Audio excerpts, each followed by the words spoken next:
Nag-file ng petition before the Regional Trial Court of Makati ang Semirara Mining and Power Corporation against the DOE, seeking protection from the DOE's directives requiring SMPC to disclose proprietary data and inventory of equipment na gustong i-share ng DOE sa ibang COC bidders. SMC ang pinakamalakas na contender ng SMPC sa COC bidding.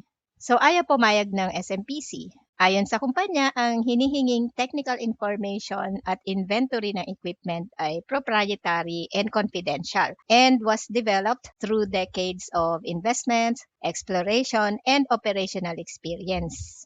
SMPC says they still own the mining assets under its coal operating contract, making any government ownership future and conditional. Mapupunta lang sa government ang mga assets if SMPC fails to remove them within 1 year after the contract expires in July 2027.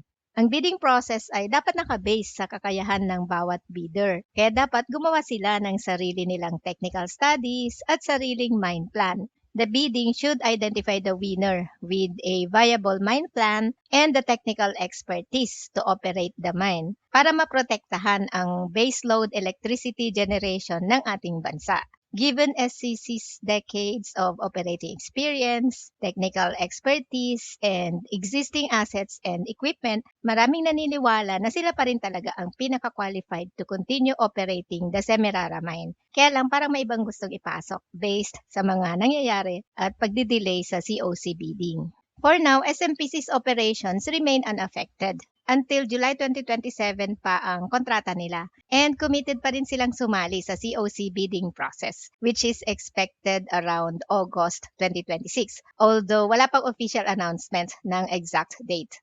Any disruption sa coal production could have a significant impact on baseload power supply ng ating bansa. Kaya good luck na lang Pilipinas!